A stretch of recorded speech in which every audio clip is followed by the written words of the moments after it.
Olá, boa noite.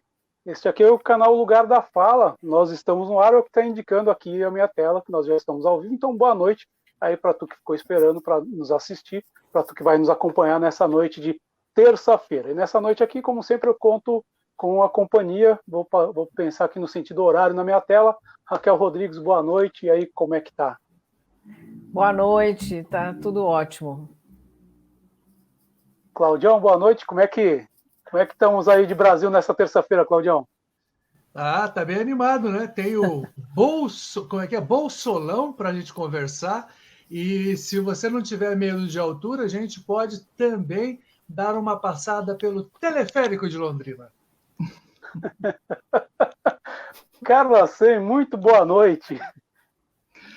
Boa noite. Tá bom, mas não tá tão bom assim, né? Mas vamos embora. Como disse o Claudião, tem muita coisa para a gente conversar hoje. O Bolsolão depende do recorte, do olhar, né? Porque também é o orçamento paralelo, o tratoraço, tem vários apelidos, mas esse não vai ser o nosso primeiro assunto. Primeiro, antes de mais nada, quero te pedir para deixar o seu like aí, né? Tem o like aqui no Facebook, e amanhã esse programa vai estar ali disponível, essa nossa live vai estar disponível ali no YouTube. E peço também para visitar o nosso canal lá no YouTube, tem bastante conteúdo lá. Nós temos a coluna do Cláudio Oste, falando sobre política, temos a Carla Sen falando... E tem uma entrevista muito legal sobre o Joelmir Betting, né, que foi um jornalista na área econômica. Ele mudou a forma... Eu vou fazer uma propaganda aqui daquela entrevista que eu fiz. Ele mudou a forma de escrever sobre economia, traduzindo de uma forma brilhante, com muitas parábolas, muitas citações, a economia nossa do dia a dia. Aquela coisa que ficava só no nível de economês, passou também a ser mostrada numa linguagem bem popular. Dá uma passada lá, dá uma olhada no material, que é bem bacana. Já fiz o meu comercial. Tá valendo. Temos também a coluna da Carla Sen, que fala sobre cinema, séries, né, Carla? Na verdade, eu vou postar ainda essa semana, uma coluna nova. Eu acho que vai ser em dobradinha com você. Está pronto aí, Fábio, para a gente fazer aquela dobradinha sobre Hannah Arendt? Estamos preparando. Já acabei de reler o livro dela, né? E ali eu tenho duas colunas. Uma é sobre livros, exatamente essa que eu estou preparando, sobre o Eichmann em Jerusalém. Já deixei uma primeira na semana passada sobre Érico Veríssimo. E também tem uma outra coluna para falar de política, que é o mesmo assunto do Cláudio. Fazendo uma pausinha, desculpa, Fábio, já que você entrou no assunto do cinema, só para comentar que muita gente veio falar comigo sobre a coluna que eu fiz sobre A Serpente, a minissérie. Muita gente veio falar, olha, fui assistir, adorei, e eu quero ver também se eu gravo essa semana um sobre Falda, aproveitando que está... Hoje, né, teve um bombardeio na faixa ali da Palestina e tá pegando fogo, literalmente, a coisa por lá. Exatamente, na faixa de Gaza. E está pegando mais uma vez fogo entre palestinos e israelenses, né, a situação. E Falda é uma série que está, assim, fantástica. Vocês assistiram já, não? Não, eu ainda não assisti. Não. Então, eu mesma tinha muita curiosidade, muitas dúvidas para saber como que era a vida ali na fronteira, né, entre Palestina e Israel. E, enfim, mostra bem o cotidiano no meio de conflitos, de atentados. Vale a pena assistir, está mais do que nunca super atual. Eu tenho que relembrar o nome de uma blogueira que tem, uma brasileira e israelense que mora em Israel. Ela tem um blog e um canal de YouTube muito bacana, contando desde a história dos princípios, quando houve divisões, né? E as tribos se transformaram em palestinos, judeus, aquela coisa toda. E ela conta com uma facilidade imensa, né? Toda a história dessas tribos que acabaram gerando esses conflitos que tem hoje em dia. Hoje em dia não, né? Na verdade, que desde sempre, né? Quando resolveram, aqui é mundo, tinha conflito lá. Exatamente. E para a gente concluir também a nossa rodada do nosso conteúdo, tem também lá a coluna de João Rezende, economista, que foi da Anatel, e que traz sempre temas muito interessantes referentes à questão de telefonia, de 5G, de tecnologias, enfim. A gente vem aqui para essa live do dia. Fábio, viu, Fábio? Só uma pinceladinha sobre essa última que nós colocamos no ar. Ele fala sobre as moedas, as criptomoedas, e os riscos de você investir no mercado. Se por um lado é uma modernidade, por outro também quem investe está sempre com o coração na boca ali, esperando aquele momento, porque é um tal de sobe e desce, grandes fortunas desaparecem, da mesma forma que pequenas fortunas se transformam em grandes fortunas. Tem que ter muito sangue frio. E eu quero começar aqui dando boa noite para o Rodolfo Salum, que nos desejou boa noite também. Obrigado pela companhia. Vamos em frente então com a nossa pauta do dia, começando pela CPI. CPI que teve quente na semana passada, teve aquele primeiro depoimento do Mandetta, depois Taixe, o Nelson Taixe, e o Queiroga, Marcelo Queiroga, que é o atual ministro. Mandetta e Taixe foram ex-ministros, Marcelo Queiroga, que também não quis responder sobre quase nada, de nada ele sabia, de nada ele tinha opinião. E hoje, bem diferente do presidente Queiroga, da Anvisa. Uhum. Presidente da Anvisa, Antônio Barra Torres, que fez um depoimento e eu acompanhei uma parte ali da manhã. Foi um depoimento bastante técnico, até surpreendeu pela tecnicalidade, inclusive pelo fato dele ter ali, não ter tido, como o Queiroga teve, não ter tido medo de se contrapor a posições do presidente da República. Defendeu a questão da máscara, do isolamento social, e, inclusive, ele confirmou aquela reunião em que o Mandetta tinha citado, em que queriam trocar a bula da cloroquina para botar na bula do remédio que tratava de Covid. Então, queriam botar ali no papel, ninguém aceitou assinar, e aí a coisa ficou daquele jeito, mas ele confirmou esse episódio, foi um depoimento ali bastante interessante e a mim surpreendeu. Queria ver o que vocês viram desse depoimento hoje e o que vocês acharam desse depoimento aí, desta terça-feira na CPI. Eu confesso que eu não assisti, eu não tive condições, mas fiquei sabendo, né, lendo que o Bolsonaro está puto da vida, né, porque o tal presidente da Anvisa, inclusive, é amigo dele e está bufando, são as manchetes no Twitter, né, estão falando isso muito, o Bolsonaro bufando de raiva, e a gente imagina o porquê, porque ele realmente, como disse o Fábio, confirmou a história da bula, e fez questão de livrar, pelo menos, o que vai ficar da imagem dele, né? Já preocupado, com certeza, também que a CPI pode trazer complicações. Então, ele ele mostrou, ele foi muito claro que a Anvisa se pauta por questões da ciência, científicas. Me pareceu bem equilibrado. Não tem muita novidade, né? Na verdade, eles estão confirmando que já está confirmado o tempo todo aí, e só ressaltando coisas que eu não sei por que o Bolsonaro está tão surpreso assim, né? Eu não estou achando nada fora do esperado, até está leve demais, muita gente se esquivando, como você próprio disse, né, Fábio? Porque ninguém quer colocar no colo, assim, diretamente, né? Todo mundo, olha... Veja bem, né? Então não dá para entender, apesar de que até dá para entender, né? Ele se irrita com qualquer coisa, né? E a gente também se irrita com ele o tempo todo, então chumbo trocado não dói. Eu achei curioso pelo seguinte, porque mesmo tendo essa proximidade com o Bolsonaro, ele procurou deixar bem claro que a Anvisa é um órgão de Estado e não um apêndice do Palácio do Planalto. Então, decisões que eles estão tomando e que tomaram, em princípio, sempre pensando na ciência e na melhor forma de trabalhar o combate à pandemia. E isso realmente irrita o governo, porque o governo fez exatamente o contrário, né? Todas as decisões tomadas com foco em ciência, eles questionaram. Aliás, continuam questionando. Ontem, se não me engano, ou antes de ontem, eu vi uma cena do Bolsonaro andando de moto com o velhinho da van no cangote, fungando no pescoço dele. Uma das coisas mais horrorosas que eu já vi. E os dois já tiveram Covid, né? Os dois já tiveram Covid. Mas, assim, um péssimo exemplo para todo mundo. Em todos os lugares que ele viaja nos fins de semana dele, que ele se sente mais livre, ele tem provocado aglomeração. Então, é um complicador, não adianta, é um complicador. Ele realmente não quer colaborar.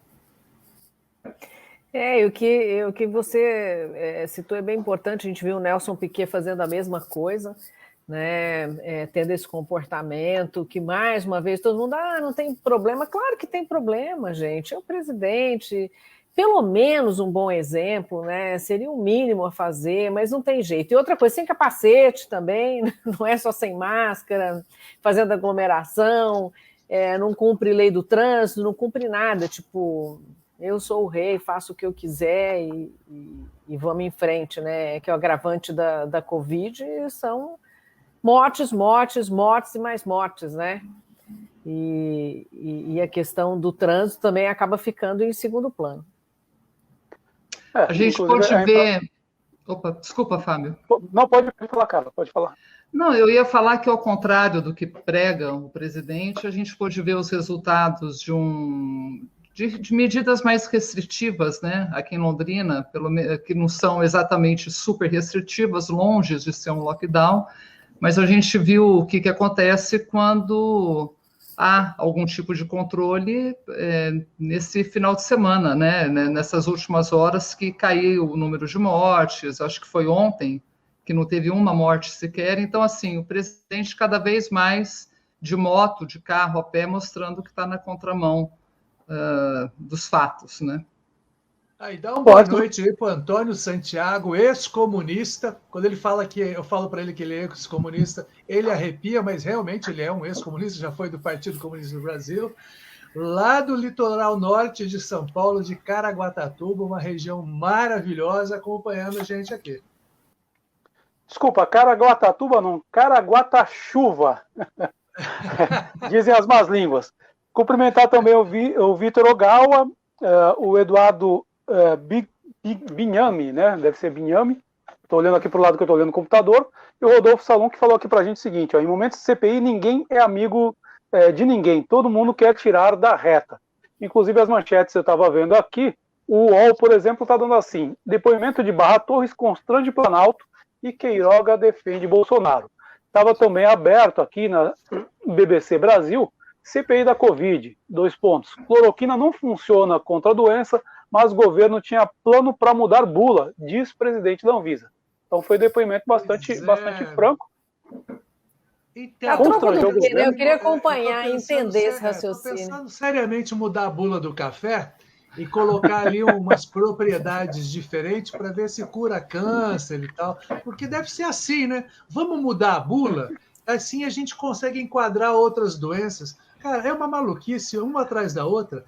Chega, e aí você vira piada internacional, né? Porque as pessoas olham para a gente e falam assim: caracas, bicho, como é que dá para ter paz num povo desse? Então, mas só para entender, é que o raciocínio tem a ver com o tanto de cloroquina que o governo brasileiro comprou, né? E que foi usado o exército, inclusive, para armazenar lotes e lotes, toneladas de medicamento, que estão encalhados, enquanto isso se deixou de investir. Estão encalhados ainda bem, né? E vão continuar encalhados. Enquanto isso, o governo deixou de investir em vacina. É interessante que, por exemplo, nessa questão das toneladas de cloroquina, inclusive, a gente repara o seguinte, que ali na CPI, principalmente a bancada governista, eles gostam de estar dados, números e tal, e tem muito chute, e acabam mentindo, não sei se voluntária ou involuntariamente. Hoje, por exemplo, eu reparei que o Heinz, que é aquele senador do Rio Grande do Sul, que é um ali da tropa de choque, ele dizendo que a tese do governo, que é investigar governadores e prefeitos, né, e deixar o governo de lado. Ele falou assim: olha, mas o dinheiro que o governo passou para estados e municípios foram bilhões, e a cloroquina foram 200 mil reais. E aí eu fui lá buscar na hora, né, eu estava acompanhando, 90 milhões de reais em cloroquina foram dados que foram informados em janeiro, tanto pela BBC Brasil quanto pela revista Época. Ou seja, eles ficam contando, e isso aí serve para uma lacradinha, para aquele corte que os caras vão pôr no YouTube, nas suas redes e tal, para vender aquilo como se fosse verdade. Mas é que eles estão sim, confusos, é que eles estão confusos demais com a história do orçamento, né, Fábio? Aliás, esse eu acho que é o próximo tema. Eles não estão se entendendo na questão do orçamento. Tem uns furos, e tem orçamento secreto, e tem orçamento atrasado, e tem corte na saúde. Então, ele deve estar confuso mesmo, né, o senador? É muito dado na cabeça. Mas só para a gente fechar a CPI aqui, o que eu queria dizer é o seguinte: na semana passada a CPI foi marcada pela batalha da cloroquina, porque também é uma coisa que eles ficam batendo cloroquina, cloroquina, cloroquina. E nessa semana ela pende mais para a questão da vacina. Hoje a Anvisa foi questionada, por exemplo, sobre a Sputnik. Parece ali, pelo que está sendo discutido, que é um problema burocrático. Eles estão esperando que o laboratório russo que produziu a Sputnik mande mais documentação e pode ser que ela seja liberada. Até o Barra Torres falou que, olha, a gente está querendo liberar, né, mas precisa ter os dados, porque afinal de contas ali estavam falando ali, acho que coisa de 30 milhões de vacinas para entrar, né, e a gente está quase sem, está quase parando a vacinação por falta de segunda dose. Amanhã tem um depoimento que eu acho que vai ser o mais quente da CPI nessa semana, que é o Van Garten, meu xará Fábio Van Garten, que era da SECOM, e que é um cara que quando ele saiu do governo, lembra aquele caso lá da lapela, que era o gesto lá da supremacia branca, que ele disse que estava só ali desamassando a lapela do paletó. Ele deu uma entrevista para a Veja, colocando tudo na conta do Pazuello e tentando livrar o presidente, mas mesmo assim ele foi mal visto dentro do governo. E é um depoimento que tem uma certa expectativa de que ele vá falar alguma coisa. Eu queria saber de vocês a expectativa para esse depoimento, porque depois na quinta tem a Pfizer também para falar do chá de cadeira deles nunca terem recebido. O que vocês esperam aí desse depoimento? Bom, ele vai ter que explicar primeiro por que não fez campanha de esclarecimento para a população, né? Ao contrário, fizeram uma campanha no auge da crise, quando a pandemia estava se espalhando pelo Brasil todo, e as prefeituras e governos sozinhos, perdidos, né? Tentando controlar com medidas restritivas, pensando no que fazer, eles fizeram, o governo, a Secretaria de Comunicação, porque não tem mais status de ministério já há algum tempo, né? Secretaria de Comunicação, o órgão que determina o uso, inclusive, de verbas oficiais do governo nos veículos e na mídia, tanto online como da vida real, offline. Eles fizeram uma campanha, o Brasil não pode parar. Então, acho que ele vai ter muito que explicar mesmo, e como se sabe que ele saiu descontente com o governo, a mídia está esperando mesmo, Fábio, esse depoimento, né, com ansiedade. Imaginando até que vá trazer alguma informação nova, ou que espere fazer alguma grande revelação, que é isso que está todo mundo esperando, porque até agora é aquilo que a gente vem conversando, né? Estão confirmando coisas que todo mundo já sabia, uns falaram, outros não, né? Mas estava tudo já muito evidente. Agora, eu, sinceramente, eu não acho que ele vai fazer isso, não.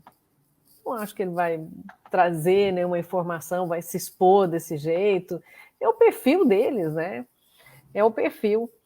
E interessante essa questão da comunicação no governo, porque ela está totalmente centralizada nos filhos do Bolsonaro, né?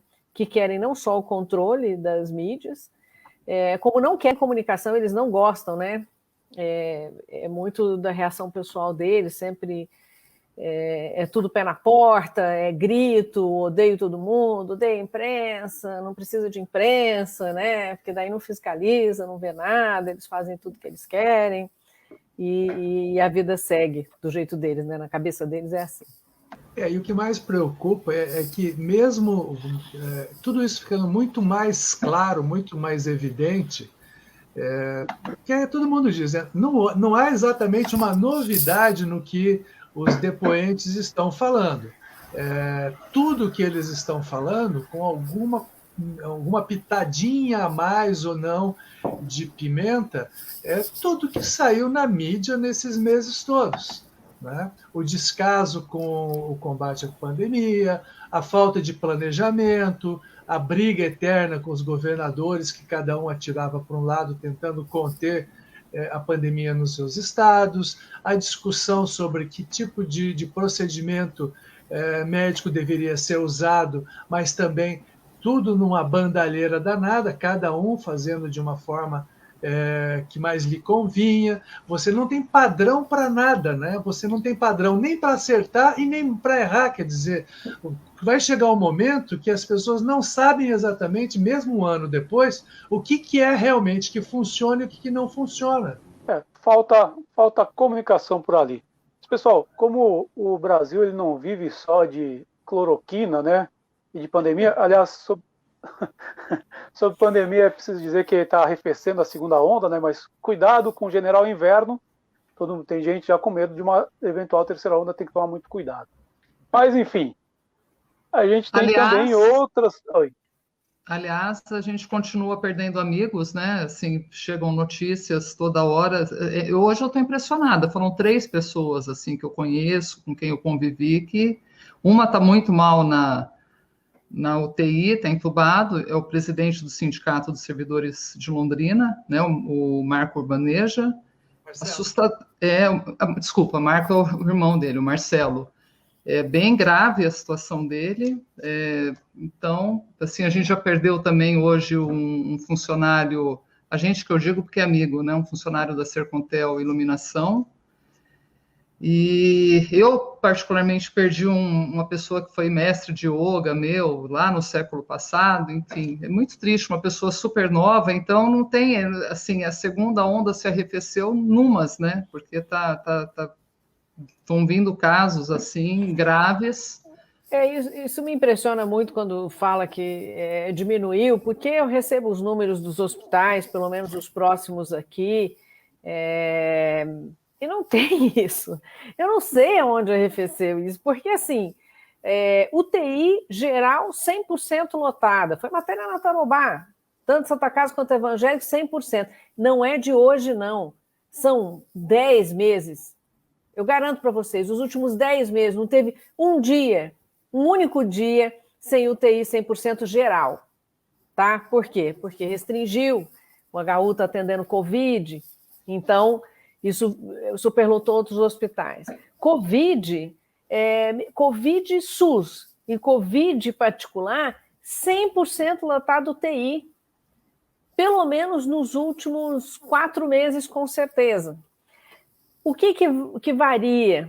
Até hoje, acompanhando a Tarobá, hoje eles falavam assim, não, deu uma caída, foi para 50 e poucos % da enfermaria, mas vocês sabem como funciona isso, né?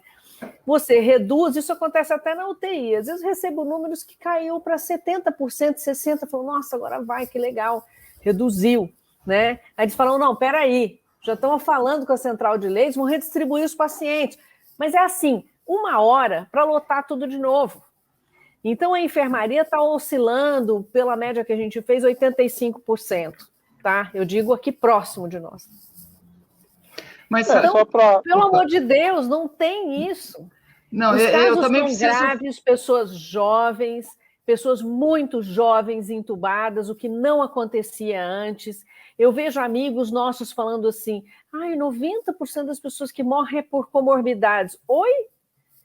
Gente, é inexplicável esse vírus. Tem pessoas que não têm absolutamente nada, saudáveis, ótimas, maravilhosas, começa a gravar e morre. Não tem padrão. Ninguém sabe quem vai ser a próxima vítima, assim. Isso que é terrível, sabe? A gente olhar para o lado... Eu ando aqui onde eu moro, na rua, todo mundo sem máscara. Todo mundo sem máscara. Passeando, encontrando os vizinhos... Entendeu? Batendo papo, sem máscara, e não tá nem aí, não tá nem aí. Eu, às vezes, não saio na rua para não me aborrecer, entendeu? Até meu cachorro ficou nervoso. Eu acho que tem... muito bravo agora. Ele ficou bravo. Eu acho que tem várias coisas, até porque eu falei uma coisa oposta há um tempo atrás, então vamos lá. Os números, claro, eles vão tendo variáveis, mas primeiro, um ponto, UTI geral lotada existia antes da pandemia. Sim. Né? A gente mora no Brasil, vamos só combinar, né? Isso não é novidade nenhuma com pandemia, sem pandemia. Que houve uma queda agora, são números, houve mesmo. Agora, não, eu concordo com você, que ninguém tem que sossegar com nada, não dá para aliviar em nada, não dá para refrescar em nada. Eu, por exemplo, eu tô muito mais assustada agora, porque você pensa assim, poxa, eu não peguei ainda, Então, eu estou na fila de maior probabilidade de pegar. Eu não fui vacinada. Eu não peguei ainda. Eu estou me cuidando cada vez mais. Eu estou fazendo o contrário. Eu tenho a impressão que eu estou indo na contramão das pessoas. Então, concordo com você nesse aspecto. Não dá, não tem, assim, apesar dos números serem flutuantes, a gente sabe que quando são tomadas medidas restritivas, logo depois os números suavizam, né? Mas isso é muito... E só para completar, até o Eduardo colocou aqui, né, que além da perda e tudo tem as sequelas. É bem isso, todo mundo, sim, muita gente ficou com sequelas muito graves, isso vai ser um custo muito alto, inclusive para o governo, para essa manutenção, para esse salvamento aí, entre aspas, das pessoas, muita gente com vários tipos de sequelas diferentes, desde neurológicas, vasculares, enfim, vários tipos aí. Teve gente, a gente acompanhou médicos aí, que passaram 15 dias se restabelecendo porque saíram da intubação sem andar, sem falar, né? Então, brinca só. E outra coisa, Raquel, não precisa ser só... Não é quem passou pela intubação só que está tendo sequela neurológica. Casos leves também. As pessoas que já pegaram Covid... Eu entrevistei essa semana um neurologista. Ele estava contando que pessoas que tiveram casos leves de Covid têm que ficar muito atentas para ver se dor de cabeça surgiu ou se está piorando. Claro que em alguns casos dá para fazer um tratamento, há medicamentos, né, para suavizar, mas é sequela para casos pesados, médios e leves também. Bom, aí mudando de assunto aqui, só deixa eu... Calma, Raquel, vai ter teleférico. Aí, nós vamos passear, nós vamos sair do centro direto para a rodoviária de teleférico. Gente, eu estou empolgadíssima com isso.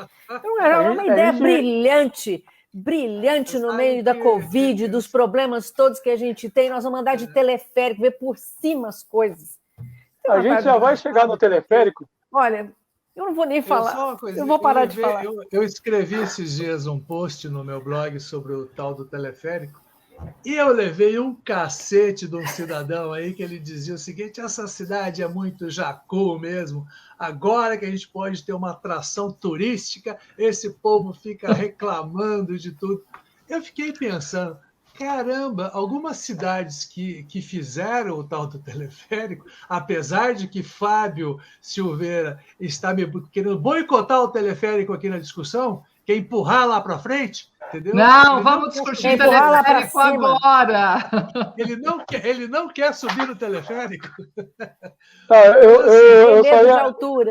Eu conversei com algumas pessoas que trabalham nessa área de trânsito, de tráfego, etc. Eu falei, não tem muito sentido. São 2,5 quilômetros, é uma cidade plana, você vai ter que construir uma coisa gigante para ter uma funcionalidade quase nenhuma. E para turismo, tem dó, né? Acho que é pouco, né?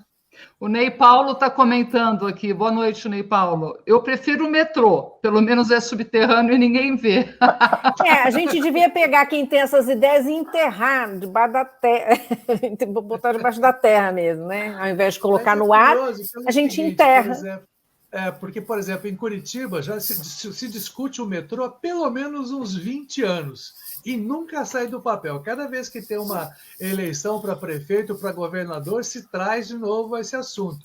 No caso do teleférico em Londrina, não é a primeira vez, tá? Já houve em outros momentos. E eu estava esses dias conversando com o Jorge Guirado, lá de Cascavel, lá da KTV, e ele me recordou que uma das vezes que teve campanha eleitoral lá em Cascavel, um dos candidatos propôs no segundo turno a instalação de um teleférico. Só que Cascavel também é uma cidade muito plana e não é tão grande assim que necessite de um teleférico. E aí eles brincavam que ia do nada para coisa alguma o tal do teleférico. Eu tenho uma saída, eu tenho uma solução para o governo. A ideia foi do governo trazer o teleférico para Londrina e eu tenho uma saída perfeita. A gente podia trazer uma praia para Londrina. Daí podia sair do calçadão para a praia, ia ser legal.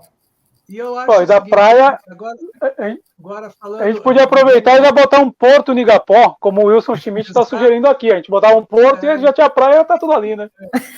É o seguinte também, foi o governo, foi o pessoal aqui da região metropolitana que veio com essa ideia, né? Acontece que a impressão que a gente tem é que o governo do Paraná, o governo Ratinho Júnior, eu até escrevi esses dias sobre isso, dá uma banana sempre para Londrina, não só ele, mas os governadores anteriores.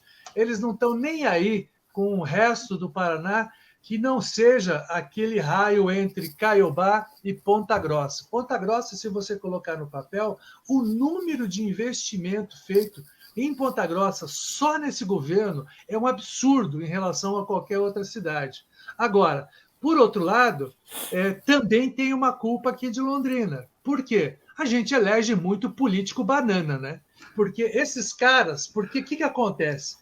Se você pegar os políticos de Ponta Grossa, eles ficam o tempo todo no palácio pressionando, mordendo os caras, pedindo, exigindo. Tem secretário para chamar de seu. Exato. Cascavel é a mesma situação. Eles têm os deputados deles lá, eles ficam o tempo todo apurrinhando o governador. E aquela coisa, quem grita mais, né, chora menos porque vai receber. E em Londrina a gente tem esse problema. Nós temos uns deputados muito dos bananas, viu? Muito mesmo. Deixa eu aproveitar e falar, o Tadeu Costa, ele está insistindo aqui, e obrigada, Tadeu, em primeiro lugar, por você estar aqui com a gente. Então, o Tadeu está falando o seguinte, dentro do contexto do transporte coletivo, o teleférico pode ser a solução para um trecho. O problema, Tadeu, eu já vou tentar, assim, vou puxar esse assunto e já trazer para o debate, né?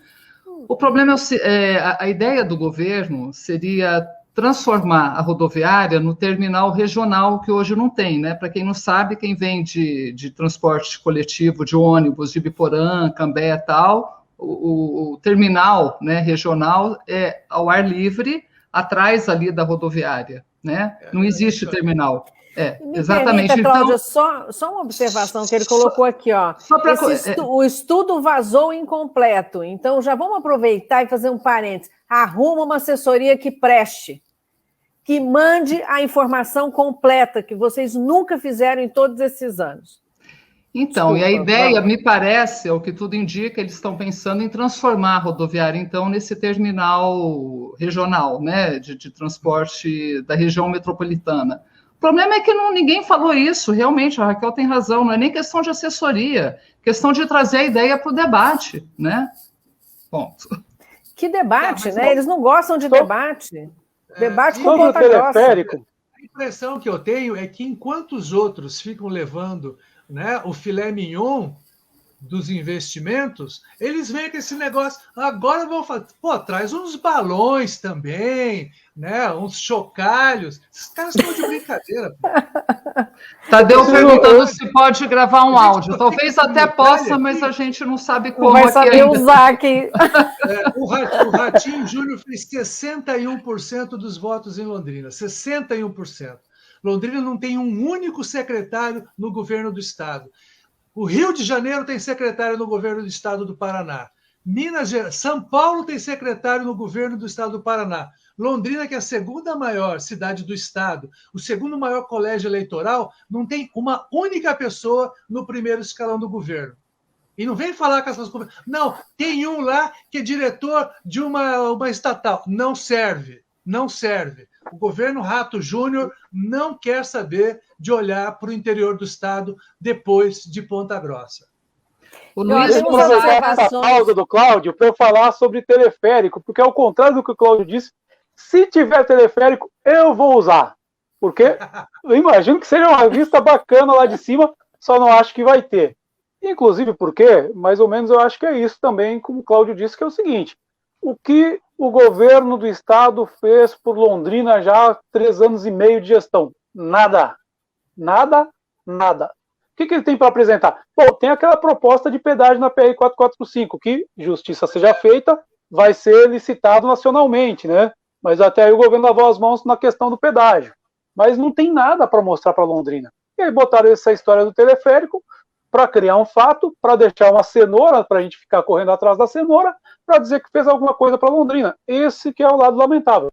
Com relação ao terminal rodoviário, é preciso lembrar, e a Carla estava falando disso, quer dizer, o pessoal da região que faz esse trânsito Londrina-Cambé e Biporã-Rolândia até Jataizinho, esse pessoal fica ali, é na leste-oeste que eles ficam, não é?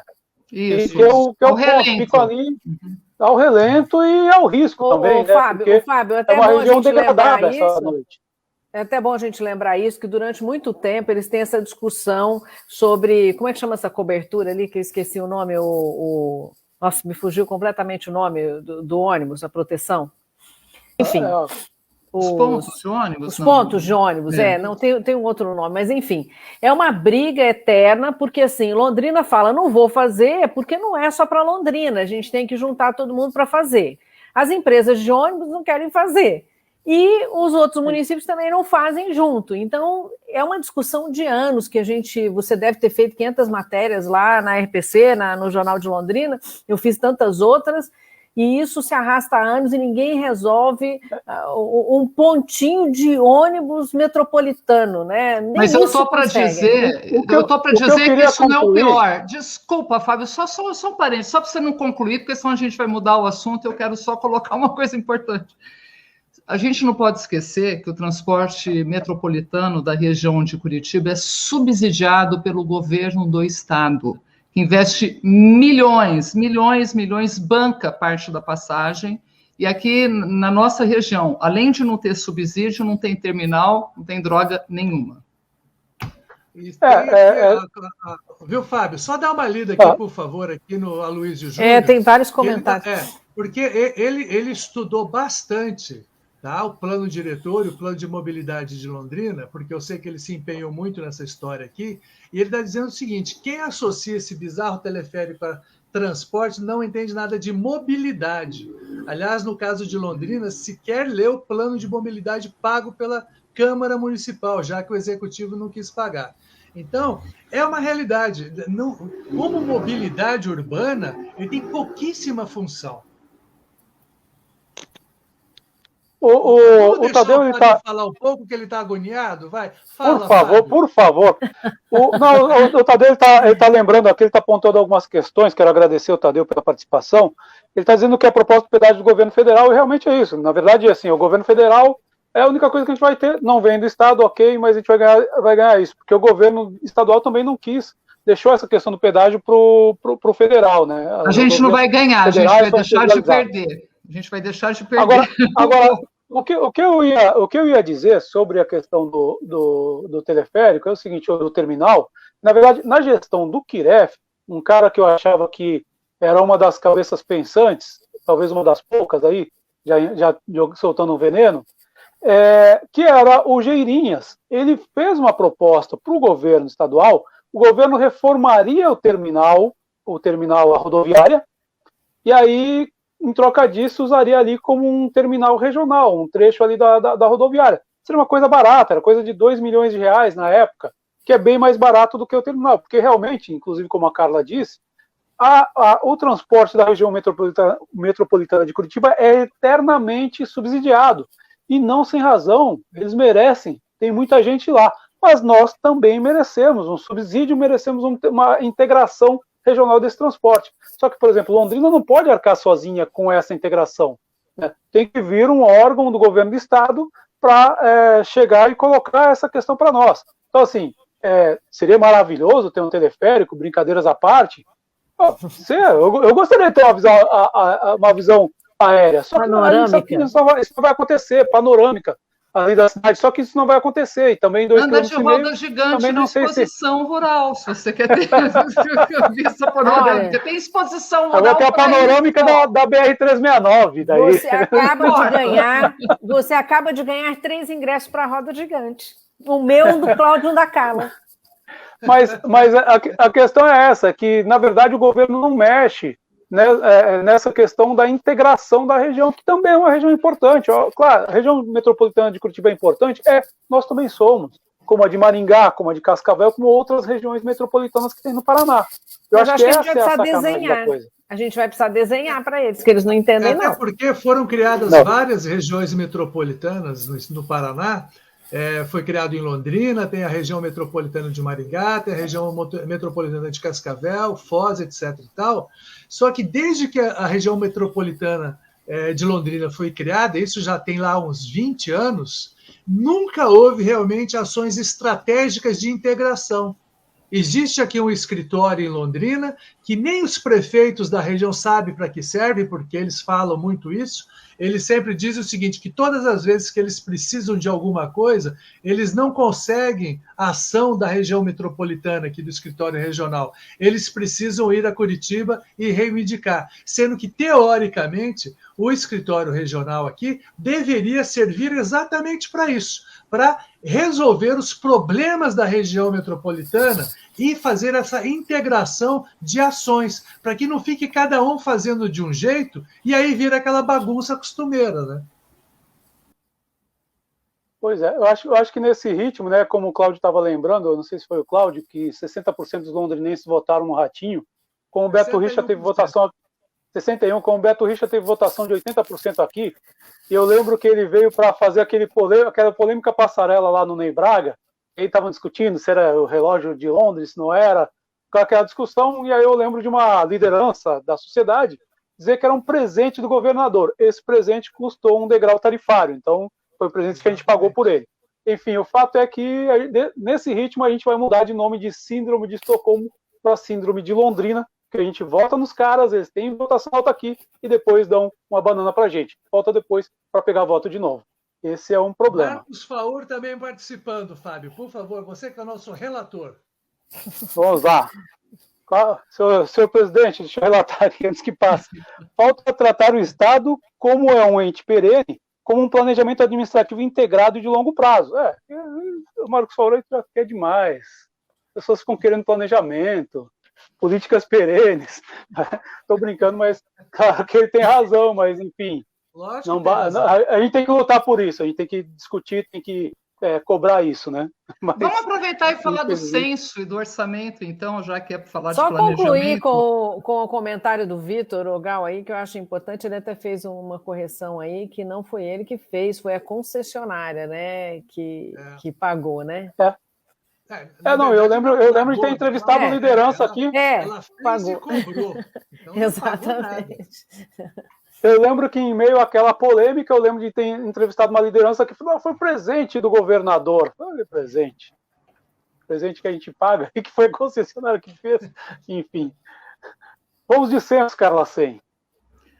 Não, eu sugeri o censo porque o Marcos Faur entrou falando de planejamento a longo prazo e a gente não precisa nem sonhar com planejamento a longo prazo, mas a médio prazo, a curto prazo, né? Vamos lembrar que o orçamento do governo federal, o orçamento federal desse ano foi votado no dia 26, foi aprovado no dia 26 de março desse ano, né? Aquele orçamento que estabelece receitas e despesas e tal.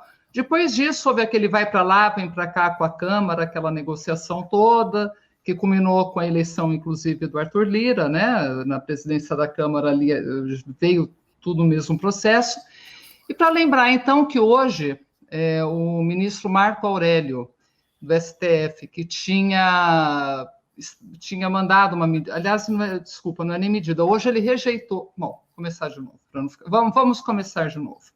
O ministro Marco Aurélio, do STF, ele, no mês passado, ele impetrou uma medida para, eu não sei como é que fala, o ministro impetrou, ele impetrou uma medida, Marcos Faur, depois você me corrija, tá? Estou com vergonha de você agora. Ele impetrou uma medida obrigando o governo federal a tomar providências para que o censo que estava previsto no ano anterior, no ano de 2020, pelo menos começasse a pesquisa a ser feita esse ano, já que as verbas para o censo foram simplesmente surrupiadas do orçamento federal. Primeiro, que foram reduzidas, e segundo, porque na hora daquela negociata com os deputados, né, federais, eles simplesmente destinaram de um censo que precisaria de 3,4 bilhões de reais para ser feito, eles deixaram o censo com 7,1 milhões.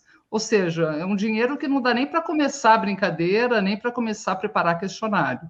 Então, assim, e por que é tão importante o censo? Eu vou falar rapidamente, depois a gente divide a bola para falar sobre isso.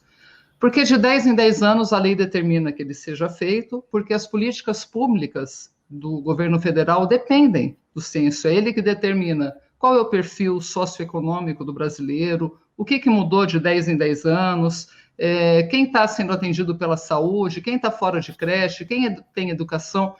E isso é preponderante para que benefícios sociais sejam distribuídos corretamente, para que não se perca controle de nada, e para todas, não só para projetos sociais, mas para projetos a médio e longo prazo. Então, estou abrindo a discussão em meio a essa tempestade do orçamento, né? O Fábio com certeza vai trazer aqui para a roda hoje o orçamento secreto, para falar o que estão fazendo com o Brasil. Né?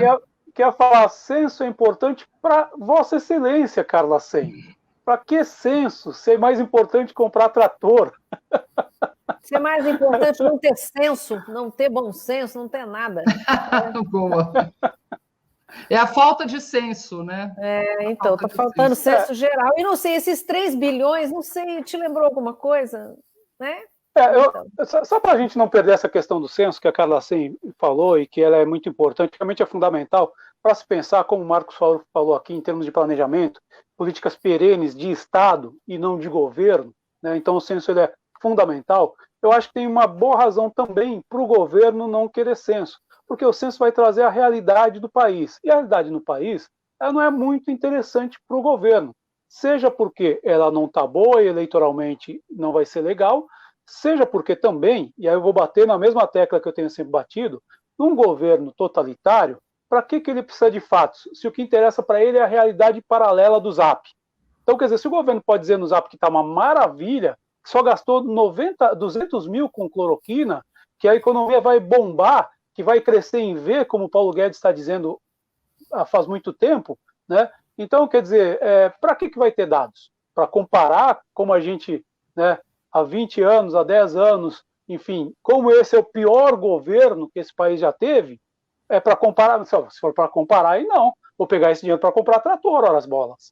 Bom, eu não sei se é o pior ou não, mas, Fábio, o Marcos Faur está falando, eu não sei se é pior ou não, porque a gente já teve tantos horríveis, né? Mas, enfim, o Marcos Faur está lembrando uma coisa aqui, o censo também define o valor do repasse do Fundo de Participação dos municípios e da participação de ICMS de cada município, uma vez que ele vai contar, né, literalmente, quantas pessoas moram em cada cidade, em cada região.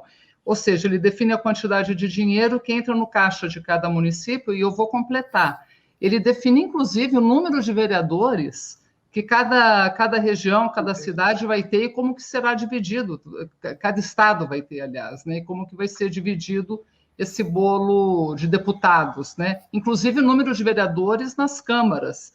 Então, ele determina, o censo determina não só a política econômica, o orçamento do país em muitos casos, mas a vida política. Ele tem a ver com democracia também, né? Que ao invés de ter uma política institucional, é mais importante para ele o quê? Comprar legitimidade, né? Comprar bancada, né? Distribuindo a verba ali para quem vota com ele. A Rosi também lembra que você ter o número correto de habitantes impacta na distribuição do Fundo de Participação dos municípios. Porque sem o censo, de repente tem município que tem menos habitantes do que tinha antes e pode estar recebendo mais, e o inverso, cidades que cresceram e estão recebendo menos recursos do que deveria. Então isso também é muito importante, principalmente para cidades muito pequenas, porque o FPM, que é o Fundo de Participação, e para muitas cidades brasileiras é a maior fonte de receita que eles têm. Às vezes é quase a única receita, né? Exatamente. Sem essa receita, muitos municípios fecham as portas. Então, o censo é importante, inclusive, para isso, para essa divisão desse bolo, que é o Fundo de Participação. É um apagão de dados, né? E qual que é o problema? A gente vive... e daí, sim, nesse caso, é com certeza de longe, não só na questão da saúde, mas na questão desse desapego, desse desamor, do ódio à ciência. Então, você combina, né, nada mais natural que você combine também o desprezo aos números, o desprezo às estatísticas. Isso a gente vai pagar por muitos e muitos anos, né? É o que o Fábio falou, cria uma realidade paralela, cria uma realidade própria, né? E é esse o interesse, né, de manter... Desde empresa, administração pública, você só consegue se planejar tendo informação. Se você não tem informação, como é que você se planeja? Como é que você promove ações para a sua cidade, ou para o seu estado, ou para o país, se você não tem a menor ideia do que está acontecendo? É um absurdo. Deixa eu só ler aqui alguns comentários. O Vitor Ogawa estava lembrando que, além de tudo, o governo estava reduzindo a quantidade de questões do censo, ou seja, de informações que vão ser apuradas, né? O Wilson Schmidt disse que travou, mas eu acho que a gente continua aqui, deve ter travado só lá para ele.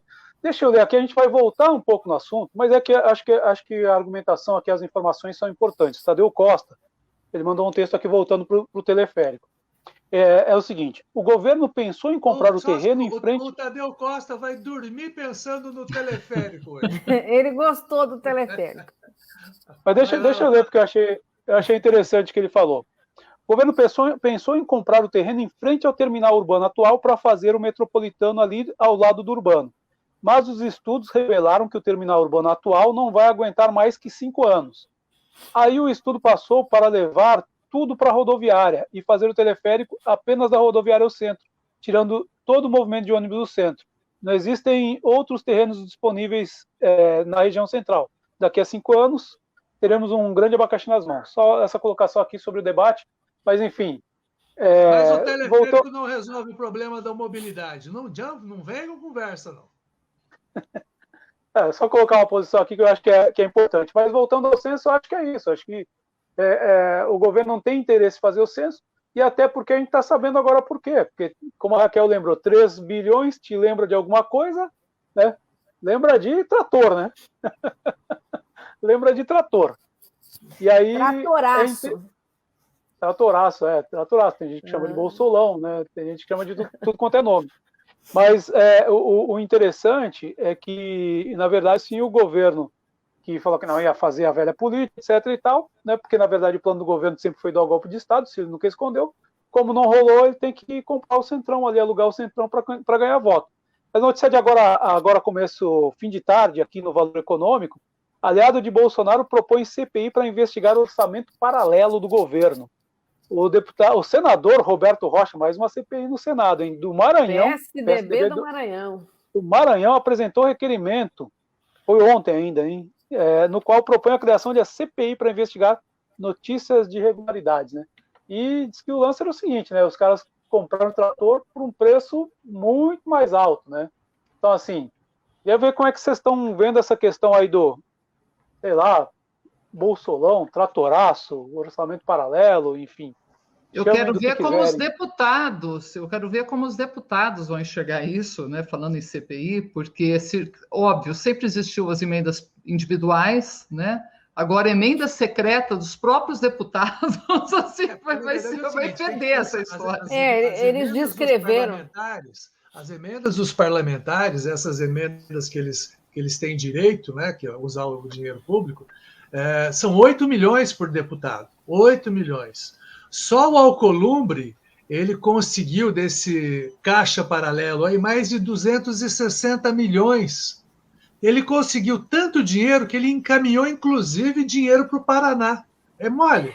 E que pela manobra o nome dele não iria aparecer, né? Porque do jeito que eles fizeram essa distribuição, o Alcolumbre se confundiu. Pará, Paraná, foi um erro de ortografia. O cara mandou a vacina do Amazonas para Amapá, por que ele não pode mandar para o Paraná? O Alcolumbre não pode mandar para o Paraná? Isso não é justo, gente. Mas vocês também, hein? O que mais me impressiona é, em 2021, esses caras fazerem coisas achando que ninguém vai saber. Ninguém vai, sabe? Não vai vazar uma linha de informação. Eu acho que eles não se importam se vai saber. Eles já sabem que vão saber e tudo bem, porque fazem isso sempre e está tudo certo. É como se na política isso fosse autorizado. Eles armam essas situações, se esconde uma coisa ou outra, não, meu nome não vai aparecer, eu vou lá, mando o ministro faz o que eu pedi, resolve em troca de apoio e pronto, né? Eles não existe vergonha na cara, assim, nossa, estou preocupado, vai aparecer meu nome, a não ser que ele seja punido, né? Porque eu não estou nem aí, não vejo nenhuma preocupação, né? O próprio depoimento do Bolsonaro hoje, quando questionaram a respeito disso, foi umas grosserias. Ele deu o primeiro depoimento dele hoje, assim, a manifestação pública dele a respeito do assunto, xingou o Estadão, fez aquela baixaria toda e pronto. Fico dito pelo nem dito, quem acredita nele, ok, né? Como se Fazendo uma essas continha- informações todas não valessem de nada, né? Fazendo uma continha aqui, porque é vantajoso para um senador desses aí, lá do Alcolumbre, é de Rondônia ou Roraima? Eu sempre erro. Mas, É enfim, do ele mandar Amapá, tratar. né? Ele é do Amapá? Amapá. É. Enfim, Vou desculpa o checar. pessoal do norte, mas é lá do norte. Ele manda aqui o trator por Paraná. Por que é interessante? Porque, como o Cláudio lembrou, são 8 milhões de reais em emendas por ano, e aí ele teria, para conseguir emenda para destinar dinheiro, né, para mandar trator para o Paraná, ele teria que ter 33 anos de mandato para chegar nesses 265 milhões aí que ele ganhou de emenda. Então, quer dizer, é um atalho, né? É um atalho. Ele 33 anos em um mês. ele é de Macapá, no Amapá. Então. E o Vitor Ogawa, só para falar desse teleférico que os políticos estão usando para distribuir emendas, ele diz o seguinte, que ele morou muitos anos no Japão, ele foi jornalista no Japão, e ele diz que lá os terminais urbanos, lá de Tóquio, são muito menores que os de Londrina. Tem muito mais e pequenos, que acaba servindo de uma forma mais adequada para a população lá. Aqui Mas o metrô, mas lá eles metrô, planejam, né? mas lá tem planejamento, lá já tem japonês. Mas assim, Vitor, de forma geral, né? Falando de forma bem geral, as grandes cidades que têm metrô, não precisa tanto dos terminais, né? As cidades que não têm metrô, caso de Curitiba, Londrina, óbvio, acho que está quilômetros disso, mas enfim, não precisaria tanto. Mas aqui houve uma tentativa há uns anos atrás do VLT, né?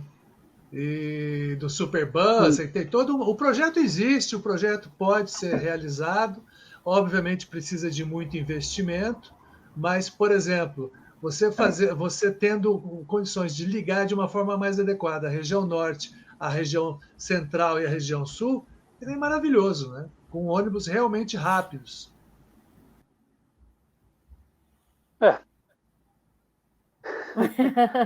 Silêncio. Cri. Pareceu aquele silêncio do Alexandre Garcia quando ele foi enquadrado lá pelo Oi. Aliás, já falei para nossa equipe. Não sei se eu volto amanhã. Eu já falei para eles que um dos meus medos na área do jornalismo é começar a pensar igual o Alexandre Garcia. Eu acho que aí é bom internar, tá? Vocês estão mas aí você falou uma palavra errada. Pensar igual Alexandre Garcia. Pensar, você usou um verbo errado. Pode pensar não. Deixa eu limpar o veneno, mas pensar em Alexandre Garcia na mesma frase, assim. Não, já pensou um de nós aqui falando assim? Fake news. Já pensou um de nós falando aqui, assim, terminando o debate, assim, a sua participação? Não sei se eu volto semana que vem. Daí os outros, meda! Magoou! Mas deixa eu aproveitar esse momento de descontração. Por exemplo, desculpa, viu? Por isso que eu, por exemplo, não ia poder ser âncora da CNN, porque eu poderia virar para o Alexandre e dizer, mas você promete, né? Por favor. Promete não vir mais, promete. Não fique aí com essa coisa, não sei. Não, promete logo e pronto, está resolvido. Pior que o Claudio era capaz de dizer isso mesmo na CNN. Eu não duvido. Mas deixa eu aproveitar esse momento descontraído. A nossa live não tem nome, né? A gente podia deixar, quem quiser aí deixar a sugestão de nome para essa live, a gente vai ter um nome. Deixe nos comentários. Boa ideia, lugar da live. Lugar da live. Mas, pessoal, acho que a nossa pauta de hoje a gente conseguiu aqui cumpri-la, né? Com maestria e com a assistência aí do nosso público fiel aqui que está nos acompanhando. Tem um comentário maldoso aqui de um colega aqui de Londrina. Então, o comentário maldoso é o seguinte, que o Alexandre Garcia eu briguei em rede nacional e o Fábio pipocando. Fala, rapaz, tá aí, ó. Eu me abstei. Fui contemporâneo de universidade e tal, né? Não que eu discorde, mas vamos, né? Preservar o decoro, pô. Mas, enfim. Pelo menos aqui o decoro. Pelo menos aqui, já que não tem problema nenhum. Eu, por exemplo, eu trabalhei com o Paulo Briguet, gosto dele, eu só discordo de tudo. Então, não tem muito drama com isso. É uma coisa... Bom dia, discordo. Gente, mas espera aí, vamos lá. Questão de ordem. O Briguet estava na dele, falando para o público que ele quer, para um público fechado, né? O Garcia, a princípio, o Alexandre Garcia estaria fazendo jornalismo falando com pessoas do país inteiro, de vários públicos, de várias opiniões, enfim. Acho que cada um na sua, né? Deixa o Briguet quieto na dele. E a pergunta, ele voltou ou não? Eu não acompanho. Eu não acompanho. Na verdade, os fatos, saber se ele na verdade, em termos de Alexandre Garcia, eu sou que nem fumante passivo. Eu não fumo, mas eu acabo cheirando a fumaça. Só que bomba na internet eu fico sabendo, né? Aspira a fumaça lá do cara que tá com um cigarro na boca, né? Não dá barato, mas deu boas risadas aqui, né? Sim. Deu boas risadas. Não, Alexandre Garcia ninguém merece, né? Mas, enfim, a gente chega aqui ao fim da nossa live. Acho que é o fim, né, galera? Sim. Agradecendo a companhia aí de vocês, e a gente volta na semana que vem. Quero que vocês agora vão para o sentido inverso, começando pela Carla. Deixe seu tchau aí pro pessoal. Tchau, pessoal! Sim. Não precisa ser só um tchau. Não, claro, eu vou... Não, já que não precisa ser só o tchau, vamos de merchan, então, né? Então, pedir, assim, amanhã a gente sobe, até amanhã, hoje à noite, ainda o programa lá no YouTube. No YouTube é importante também que você entre lá, curta, compartilhe. Aqui no Face, se por acaso você ainda não começou a seguir a página, a gente tem página, né? O Lugar da Fala, onde estamos transmitindo aqui o programa. Segue também, curte, aliás, não é seguir, né? Daí é curtir, porque tudo isso vai engrossando o caldo aqui da gente. Boa noite. Claudião? E você que ainda não viu, passe lá no canal do YouTube nosso, no Lugar da Fala, é youtube.com/Lugar da Fala. Inscreva-se no canal, tem lá as últimas aqui, o Fábio falando sobre um livro que ele leu, né? Na verdade, um autor, ele gosta muito do Érico Veríssimo. Tem também lá uma entrevista interessantíssima sobre... Não é porque eu que fiz, não, tá? Mas é uma entrevista bacana com o professor Edivaldo, que ele fez um livro sobre o João Mirbetti, e é interessante, porque imagina o seguinte, o João Mirbetti, quando criança, era boia fria, era gago, tímido e quase analfabeto, e virou o que virou. Então, olha... Nós temos esperança ainda. Exato, a gente ainda pode melhorar bastante, tá bom? Até a próxima semana e não se esqueça realmente de nos acompanhar também no YouTube, que tem muitas informações bem interessantes. Eu me despeço falando para que vocês convidem seus amigos para se divertirem aqui terça-feira conosco também, participar, bater papo com a gente, vai ser divertido como hoje, tenho certeza. E vou usar aqui as palavras do Marcos Faur, gostei bastante, ele falou até, Cláudio, lembrando o George Bernard Shaw, alguns homens veem as coisas como são e dizem, por quê? Eu sonho com as coisas que nunca foram e digo, por que não? Tchauzinho, até a próxima. Isso aí, Cláudio, tu esqueceu de dizer o seguinte, que o Edivaldo, que foi quem escreveu o livro da entrevista, né, que foi orientador de um amigo nosso, Álvaro, no mestrado, ele diria para ti, escreva sobre isso, Claudião. Escreva sobre isso, Álvaro Ferreira. Pronto. Cadê o Álvaro? Com urticária. Cadê o Álvaro? É isso, pessoal. E eu fecho aqui agradecendo mais uma vez aí pela companhia. Terça que vem a gente está de volta, pessoal. Boa noite, valeu. Fomos. Desliga aí, Carla. Beijos.